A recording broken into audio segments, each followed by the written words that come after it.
भाई आज भारत यात्रा के मेरा 200 दिन से ऊपर हो गए, 6 महीने से ऊपर, ये 7वां महीना चल रहा है।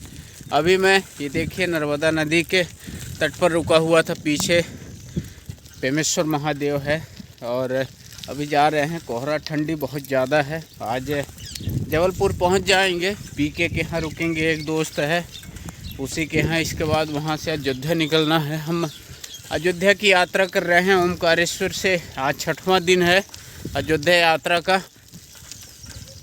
और एक भाई मिले हैं और इतना ज़्यादा ठंडी है, ये देखिए कुछ दिख नहीं रहा है। आगे देख सकते हैं, पीछे भी देखिए कुछ दिख नहीं रहा।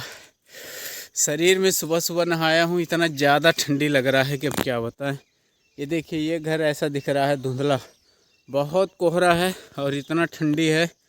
पूरा कपड़ा भी नहीं सूखा था, साफ़ किया था। तो चलिए चलते रहेंगे, आपको अपडेट कराते रहेंगे और राम जी का दर्शन कराएंगे।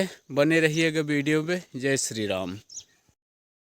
तो दोस्तों अभी मैं पुरानी नर्मदा पे हूँ, देख सकते हैं ये पुल है पुरानी नर्मदा का। और ये देखिए उधर से बहुत सारा ये छोटी छोटी नदी, ये नदी जाके मिलती है नर्मदा में। आगे वो उधर से बह कर आई है नर्मदा। और धुआंधार थोड़ा सा आगे है, हम धुआंधार जा रहे हैं।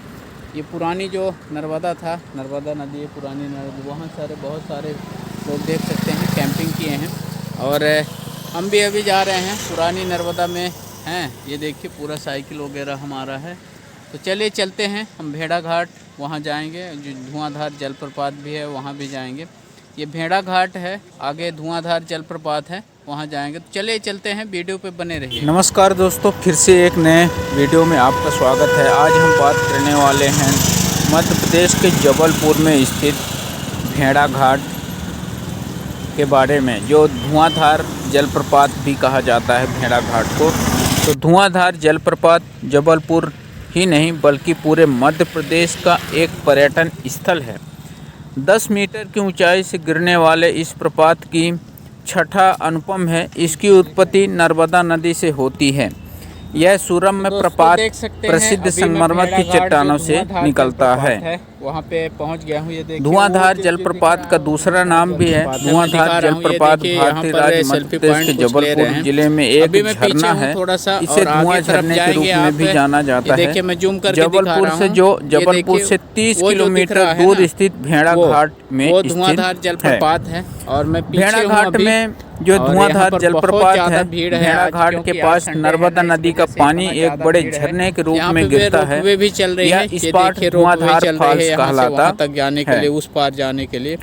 भेड़ा घाट जलप्रपात की ऊंचाई कितनी है? तो कोरोना की वजह से इन दिनों भेड़ा घाट की वीरान है। भेड़ा घाट अपनी खूबसूरत संगमरमर चट्टानों के लिए जाना जाता है। संगम और रमरी चट्टानों के लिए से होकर नर्मदा बहती है। संगमरमर चट्टानों से होकर नर्मदा बहती है और संगमरमर चट्टानों से ही धुआंधार जलप्रपात है। यहाँ 50 फीट ऊंचाई से पानी गिरता है। तो धुआंधार जो जलप्रपात है सही उत्तर नर्मदा है। धुआंधार जलप्रपात मध्य प्रदेश के जबलपुर में स्थित एक प्रपात जो नर्मदा नदी द्वारा स्थित है। भेड़ा घाट स्थित संगमरमर नगरी चट्टानें अन्य किसी पर्यटन स्थल में सर्वाधिक घूमे जाने वाली जगह है। यह कहना गलत नहीं होगा कि जबलपुर और संगमरमर नगरी चट्टान एक दूसरे के पर्यायवाची हो गए हैं। यहाँ संगमरमर नगरी चट्टान नर्मदा नदी के दोनों ओर 100 फीट ऊंची हैं। भेड़ा घाट का शांत और निर्मल जल सबका मन मोह लेता है। तो भेड़ा घाट सबका मन मोह लेता है, शांत और निर्मल जल का सबका मन मोह लेता है। भेड़ा घाट में भगवान का मंदिर बहुत ज़्यादा है, जो 64 ज्योतिर्लिंग मंदिर है, जिसे गुलाबी मंदिर भी कहते हैं। भारत के मध्य प्रदेश राज्य के जबलपुर जिले के भेड़ा घाट नगर में स्थित एक हिंदू मंदिर है। यह भारत के कई 64 ज्योतिर्लिंग मंदिरों में से एक है। यह जलप्रपात मध्य प्रदेश के अमरकंटक में भी स्थित है। भेड़ा घाट के समीप दूधधारा से 7 किलोमीटर दूर यह नर्मदा नदी पर बना पहला जलप्रपात है। यहाँ नर्मदा नदी की ऊंची चट्टानें होती है।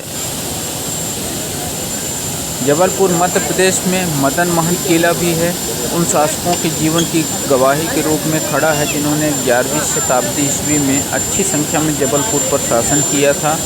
शहर से कुछ किलोमीटर दूर एक पहाड़ी पर स्थित मदन महल किला राजा मदन सिंह द्वारा बनवाया गया था। भेड़ाघाट में हर साल मकर संक्रांति पर 3 दिन का मेला लगता है। भेड़ाघाट में कुछ फेमस जगह हैं, जैसे भेड़ाघाट सैंडी एडवेंचर है, प्राकृतिक मनोहर सुंदर है। धुआंधार जलप्रपात सैंडी है, प्राकृतिक मनोहर सुंदर है। नर्मदा नदी पर बारगी बांध भी है। कचनार सिटी शिव मंदिर सैंडी है, कचनार सिटी में है, जबलपुर के। और विष्णु बारा मझौली मंदिर में है। भेड़ाघाट की यात्रा के लिए अक्टूबर से अप्रैल का समय सबसे अच्छा होता है। आप भेड़ाघाट यात्रा कर सकते हैं। भेड़ाघाट धुआंधार का आनंद के लिए अक्टूबर से अप्रैल का समय। इस दौरान आप नौकायन करके संगमरमर की चट्टानों का बेहतर दृश्य अनुभव कर सकते हैं, लेकिन दुर्भाग्य से आपको मानसून के मौसम में नौकायन का आनंद लेने की अनुमति नहीं है।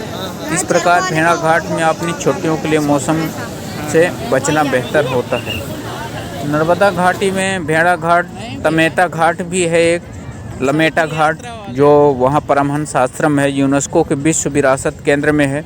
नर्मदा घाटी में भेड़ाघाट जो लमेटा घाट है, यूनेस्को के विश्व धरोहर स्थल में शामिल है। भेड़ाघाट शक्तिशाली धुआंधार झरने और एक सुंदर संगमरमर की घाटी के लिए प्रसिद्ध है, जो संगमरमर की चट्टानों के नाम से प्रसिद्ध है। इन दो प्राकृतिक सुंदरताओं के लिए हमारे पास शक्तिशाली नर्मदा नदी का धन्यवाद है।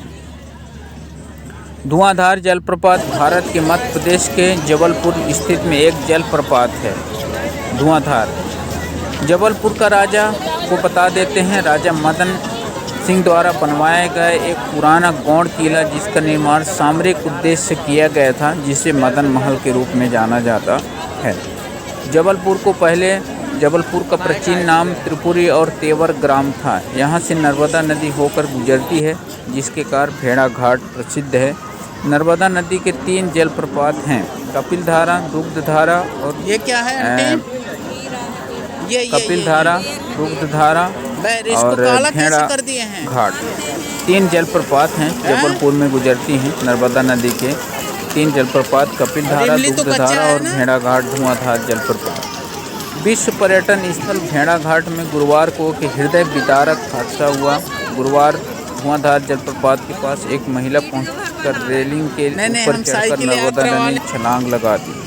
धुआंधार में लगभग 400 फीट की गहराई में जब महिला ने छलांग लगा गई तो आसपास के लोगों की चीख निकल गई। भेड़ाघाट ऊंची संगमरमर चट्टानों के लिए जाना जाता है, जो एक घाटी बनाती है, जिसके माध्यम से नर्मदा नदी बहती है। इस जगह पर एक झरना भी है, जिसे धुआंधार झरना इसके स्वरूप के कारण धुएं की झरना के नाम से जाना जाता है। इसमें ज़्यादा फायदा है। भेड़ाघाट में कौन से ऋषि ने तपस्या किया था? तो भेड़ाघाट पर इस स्थान पर सुवर्ण नाम के ऋषि तपस्या कर रहे थे, जो भगवान शिव को देखकर प्रसन्न हो गए और उनसे प्रार्थना की कि जब तक वो नर्मदा पूजन कर वापस न लौटें, तब तक भगवान शिव उसी पहाड़ी पर विराजमान रहे। तो भेड़ाघाट में सुवर्ण नाम के एक ऋषि था, तपस्या किए थे और नर्मदा नदी का पूजन कर वापस न लौटे, तब तक भगवान शिव उसी पहाड़ी पर विराजमान रहे। तो धुआंधार जलप्रपात भारत के मध्य प्रदेश राज्य के जबलपुर जिले में एक स्थित प्रपात है। तो धुआंधार की यही है, नर्मदा नदी पर है। कपिलधारा भी नर्मदा नदी पर है, दुग्धधारा भी नर्मदा नदी पर है। तो जो 3 जलप्रपात हैं जबलपुर में, धुआंधार जलप्रपात यही भी है। धुआंधार जलप्रपात भेड़ाघाट में नर्मदा नदी पर 30 फीट ऊंचा है। प्रसिद्ध संगमरमर की चट्टानें आसपास है और बहुत सारा भीड़ लगता है। आप आनंद ले सकते हैं। बहुत सारे खाने पीने की चीज़ें, होटल भी हैं।